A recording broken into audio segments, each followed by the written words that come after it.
근데 뭐 당연한 것 그 뭐랄까요? 그 여러 설이 있지만 결과적으로 어떤 사람일 것이다라는 윤곽으로 정확한 것은 분명히 문장력은 있는 사람이다. 라는 얘기예요. 왜? 도입부, 중심부, 종결부 해가지고요. 발단, 전개, 위기, 결말. 마치 어떤 단편 소설을 읽는 것처럼 박진감 있게 또, 좀 이렇게 긴장감이 넘치게 간결하게 그리고 서술한 것으로 봐서 문장력이 있는 사람이고 또 임금의 주변에서 모든 일을 다 알 수 있었던 사람이었다라는 것만큼은 뭐 정확한 얘기인 것으로 보여집니다. 자, 작자가 누구인지는 우리에게 크게 중요한 것은 아니고 산성일기가 병자호란을 배경으로 하고 있다. 자, 병자호란이라면 여러분들 역사 시간에 다 배웠을 거예요. 반정에 의해서 정권을 잡았던 인조가 어떻게 됩니까? 누구한테 반정했죠? 그죠? 바로 광해군을 몰아내고 서인 세력과 함께 인조가 정권을 잡게 됩니다. 근데 광해군은 지난 시간에 개축일기에서 여러분들에게 말씀드렸던 것처럼 등거리 외교를 했다라고 얘기를 했죠. 그래서 거리를 딱 유지하면서 좀 실리 추구를 했었던 그런 임금이었는데 그걸 접어버립니다. 접어버리고 명나라 좋아 이렇게 되는 거죠.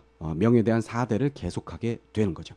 자, 명에 대한 사대를 하니까 청나라 입장에서는 명나라 이거 확 찌그러뜨리고 싶은데 저거 조선이 저거 명나라 편에 붙어 있다가 우리를 뒤에서 이제 저 찌르면 똥침이라도 넣으면 큰일 난다 이런 생각을 하게 되는 거죠. 그래서 일단은 조선을 누르고 난 다음에 명을 쳐야겠다 이런 생각을 하게 됩니다. 그래가지고 정묘호란 첫 번째 침략이 있게 되고요. 그때 우리나라와 형제지의를 맺고자 합니다. 그래서 우리가 그것을 어쩔 수 없이 인정을 하게 되죠. 형제지의라는 건 지네가 형하고 우리가 동생하라 뭐 이런 얘기가 되겠죠. 외교 관계에 있어서 너희는 형의 나라 우리는 동생의 나라 뭐 이렇게 하자는 게 형제지의를 맺는 것이라고 보시면 되겠고요. 자, 그런데 나중에도 뭐 조선에서 그들의 입장에서 보면 정신 못 차리고 명나라 군사들을 뭐 후원해주고 도와주고 이런 일이 벌어지게 되니까 열받죠. 열받아가지고 뛰어와가지고 어떻게 합니까? 그때 당시에 유명한 우리의 장수 임경업 장군이 있었죠. 백마산성에서 딱 지키고 있었는데 무섭거든요. 임경업 장군은 무서우니까 거기를 쓱 피해서 이제 서울로 진격을 하게 됩니다. 뒤늦게 그 사실을 안 정부에서는 인조를 위시해서 그 정부의 사람들은 강화도로 또 피신하려고 그래요. 근데 시간이 부족해가지고 피신하지 못하고 남한산성에 있으면서 몇 안 되는 군사를 가지고 항전을 하게 됩니다. 버티다 한 48일 동안 한 50여일간 버티다가 결국은 삼전도에서 굴욕적인 항복을 하게 되고 형제에서 이제는 뭐예요? 군신의 관계로 찌그러들게 되는 거죠.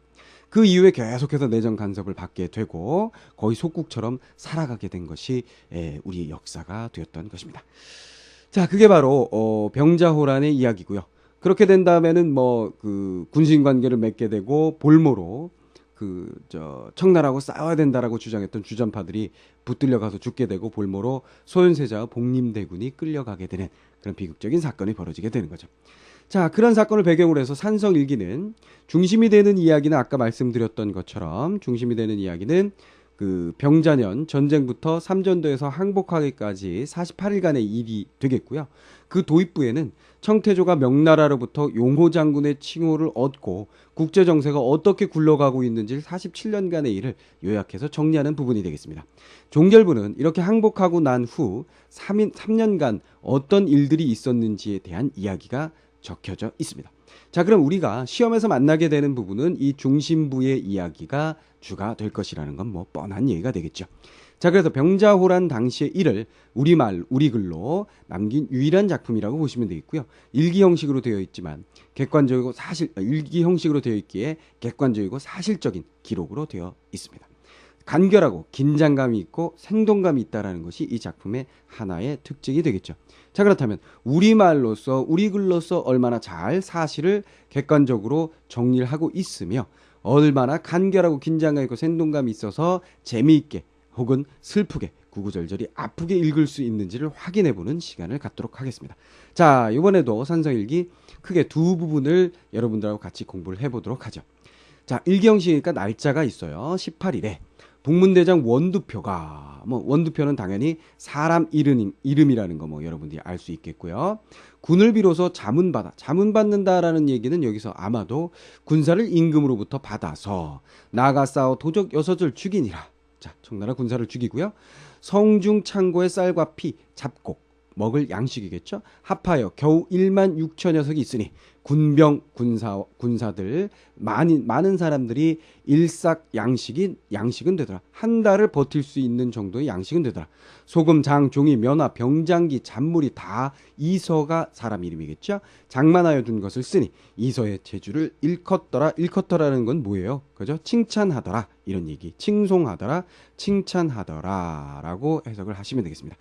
자, 그래서 18일의 이야기는 남한산성에 들어가서 보니 그러니까 두 개의 부분으로 나뉘고, 전반부는 원두표가 전공을 세운 부분이겠고요. 그 다음에 후반부는 이서라는 인물이 그 남한산성에다가 지낼 수 있는 그 음식과 그 다음에 잔물들, 그러니까 살림살이가 되겠죠. 살림살이들을 한 달 분량가량을 잘 저장을 해 두었더라 하는 두 가지 이야기가 되겠습니다. 자, 그 다음에 22일에 또 마부대라는 건 용골대 부대하고 마부대하고 이게 말 타고 다니는 부대가 아니고 사람 이름이에요. 그래서 청나라의 장수가 되겠습니다. 마부대라는 장수가 통역관을 보내서 우리에게 말을 했습니다. 뭐라 그랬냐면, 이제는 동궁을 청치 아니하니, 동궁이라고 하면 나중에 볼모로 끌려갈 볼모로 끌려갈 세자를 얘기하는 거죠. 세자. 그죠? 세자. 여기서는 뭐 소현세자가 되겠네요. 그렇죠? 소현세자를 청하지 않을 것이니, 볼모를 내가 청하지 않을 것이니, 만일 왕자 대신을 보내면 정하여 화친하자 하되, 이건 임금을 얘기하는 거겠죠. 그렇죠? 인조. 임금이 오히려 허치 아니하시다. 허락하지 않으시더라. 북문 어영군 군사의 이름이 되겠죠. 북문의 어영군이 도적 연하문을 죽이고, 신경진이 또 30아문을 죽이다. 상이 내정에서 호군하시다. 내정이라는 건 뭐 궁에서라고 생각하시면 되고요. 호군이라는 건 뭐냐면 군사들을 음식을 내어 뭐 치하하고 뭐 그 위로하는 그런 것을 이야기하는 거겠죠. 음식 내어서 잔치하고서 잘 싸웠어요 하는 것이 되겠습니다. 자, 그래서 22일의 중요한 사건은 마부대에서 우리에게 화친을 요청했었다라는 이야기 한 부분 하고요. 그 다음에 어영군, 그 다음에 신경진이 또 전공을 세웠다라는 이야기가 되겠습니다. 자, 이 전공이라는 것은 뭐 청나라 군사를 완벽하게 몰아내는 것은 안 되고, 그냥 부분 전투에서 싸움에 이겼다라는 얘기가 되겠죠. 자, 24일에 대우가 내리니, 큰 비가 내리니 성첩을 지킨 군사가, 성첩이라는 건 성 위에다가 담을 야트막하게 쌓은 것을 얘기하고요.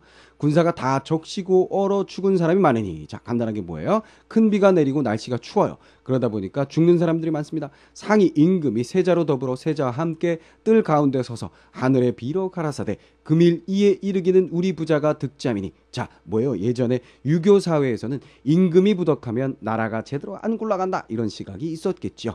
득자민이 일성군민이 무슨 죄 있으리요? 이 성에 있는 이 군사와 백성들이 뭔 죄가 있습니까?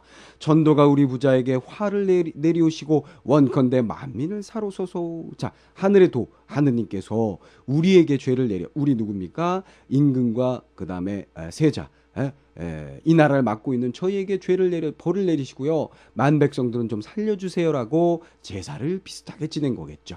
군신들이 드시기를 청하되 신하들이 어떻게 합니까? 상감마마 이러시면 안 됩니다. 날씨가 춥습니다. 이러다 얼어 죽으십니다. 이러니까 허락하지 않으시더니 미구에 뭐예요? 오래지 않아서 시간이 얼마 안 되고 비가 그치고 일기가 차차 나아지니 성중인이 감읍지 아니하느니 없더라. 감읍은 뭐예요? 감동하여 운다, 이런 얘기가 되겠습니다. 성 안에 있는 사람들이 감동해서 울지 않는 사람이 없었어, 이런 얘기죠. 자, 뭐 그 상황에서 성 안에 있는 사람들이 감동하여 울었다. 뭐 실제로 그랬을까요? 뭐 그랬을 수도 있겠습니다만, 결국은 이런 참혹한 지경에 이르게 된 것은 결국은 위정자, 정치인 임금의 잘못이 크죠. 백성들이 무슨 잘못이 있습니까? 그냥 열심히 일하고 먹고 사는 것밖에 더 있었겠어요. 그러나 정치하는 사람들이 문제를 일으켜서 이런 참혹한 지경에까지 이르렀어요. 그런 상황에서 백성들이 뭐 이렇게 비가 그치고 날씨 좀 나아졌다고 상감마마 감사합니다 이랬을 리는 좀 만무하다라는 생각이 듭니다만, 뭐 유교 사회에서는 뭐 그랬을 수도 있겠죠. 어쨌거나 18일에는 원두표하고 그 다음에 원두표가 전국을 좀 세웠고, 그 다음에 이서가 남한산성 안에다가 물건들을 잘 장만해서 칭찬을 받았고요. 22일에는 마부대가 통역관 신하를 보내가지고 화친을 제안을 했습니다만 항상 야나들이 요랬다 저랬다 하고 잘 속여요. 그래가지고 임금이 그것을 허락하지 않고 어영군과 신경진이 또 공을 세우게 됩니다. 24일에는 큰 비가 내려서 많은 사람들이 얼어 죽게 되니까 임금이 몸소 아들과 나가서 하늘에 빌게 되고요. 날씨가 좋아지니까 백성들이 그 은덕에 감사해서 눈물을 뚝뚝뚝뚝 흘리더라 하는 얘기가 되겠고요. 자, 다음 장면 28일에 채찰사라는 것은 전쟁 시에 지방에 군란이 있을 때 왕 대신에 그 지방에 나가서 그 군무를 총괄하던 그런 군직을 얘기합니다. 우리가 정확하게 알 필요는 없고 어쨌거나 채찰사 김유는 전쟁에 있어서 군인으로서 어떤 특별한 임무를 띠고 있는 자가 되겠죠. 친히 장사를 거느려 북성애가 독전할세. 독전한다라는 것은 전쟁을 독려한다 이런 얘기겠죠. 그러니까 군사들을 뒤에서 전쟁을 이렇게 수행하는 데 있어서 지도도 하고 열심히 싸우라고 격려도 하고 이런 위치에 있는 사람을 얘기하는 것이겠고요. 도적이 방포 소리를 듣고, 방포라는 건 신호를 하기 위한 포라고 생각을 하시면 되겠어요. 그러니까 우리 군에서 포를 쏴대면서 뭔가 신호를 보내고 있을 때 그 소리를 듣고 거짓으로 물러나며 적은 군사와 우마를 머무르니, 이건 당연히 뭐예요? 소와 말과 그다음에 군사 몇 안 되니까 먹을 것도 없고 힘든 그런 상황에서 요 함정을 파놓고 걸려들기를 빌고 있는 거겠죠. 이 유인하는 꾀라. 김유가 그를 헤아리지 못하고 군사를 독촉하여 내려가 치라 하니 산성에 있는 군사가 그 꾀를 알고 내리지 아니하니. 자, 김유가 띨빡 해가지고 그 상대방의 꾀임, 눈에 보이는 꾀임에도 불구하고 내려가서 보고 저 소하고 말하고 끌고 와라 이렇게 시키는 거죠. 그러나 밑에 있는 군사들도 그 뻔한 걸 알거든요. 그래서 안 내려가려고 하거든요. 그때 김유가 병방비장 밑에 있는 군인에게 시켜서 비장 유호에게 환도를 주어 차고 다니는 칼입니다. 안이 내리는 이는 어지러이 짓찌르니, 어떻게 합니까? 시켜가지고 야, 안 내려가는 애들 전부 다 죽여버려 이렇게 얘기하니까 군사가 내려도 죽고 안이 내려도 죽겠음에 비로소 내려가 적진의 우마를 가지되 적이 본체 아니타가 군사가 다 내리기를 기다려 적의 복병이 사면에서 내닫고 물러갔던 적병이 나아들어 잠시 우리 군을 다 죽이고 접전할 적 김유가 또 띨빡한 짓 합니다. 화약을 아껴 함께 많이 주기를 아니하고 달라기를 기다려주더니 이때 급하여 화약을 미처 청치 못하고 조총으로 서로 치다가, 조총으로 총을 쏴야 되는데 요걸로 그냥 두드려 패고 이런 무기로 사용한다는 얘기죠. 치다가 못 이기니 매길이 산의 길이 급하여 오르기 어려우니 이에 죽기에 다 이르니라. 자, 이 부분은 전쟁에서 굉장히 좀 한심한 모습을 보였던 김유에 대한 이야기인데요. 김유가 병사들을 끌고 나가서 적의 그런 함정에 빠지게 되고 많은 병사들을 죽음으로 내몰았던 그런 장면이 되겠습니다. 30일에 대풍하고 일기가 참연하더라. 앞에 분명히 죄를 지내고 날씨가 좋아졌다 그랬는데 며칠 만에 다시 또 날씨가 참연하다, 굉장히 슬프다라는 뜻, 슬프고 참혹하다라는 얘기인데요.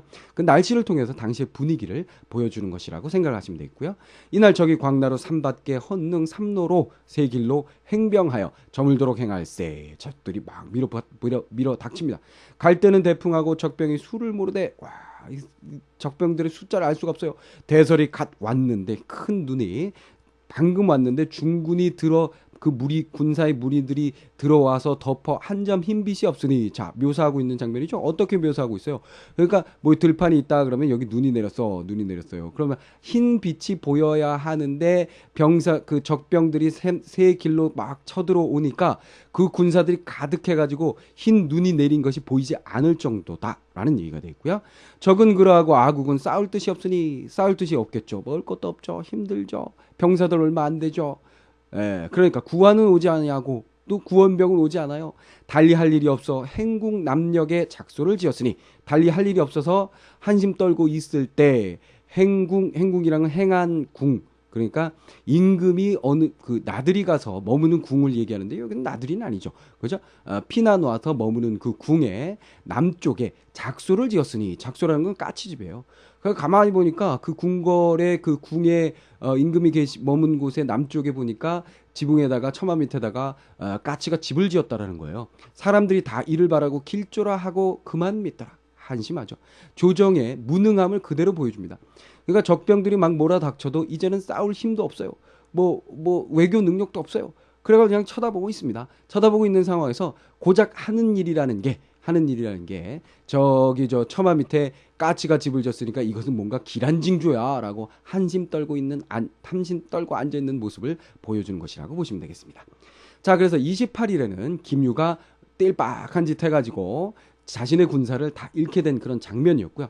31일에는 적병이 막 몰아닥쳐서 이제는 항복해야 할 순간이 다다랐을 때에 한심한 위정자들은 그저 까치집을 보면서 기란징조라고 위로를 하고 있다라는 얘기입니다. 그래서 무능한 그런 정부의 모습을 그대로 보여주는 장면이다. 이렇게 생각을 해 주시면 되겠습니다. 자, 이렇게 해서 산정일기도 정리를 해보았는데요. 일기 형식을 그대로 지켜주면서 당시에 우리의 처참한 현실을 객관적으로 잘 그려준 작품이라고 여러분들이 생각을 하시면 되겠습니다.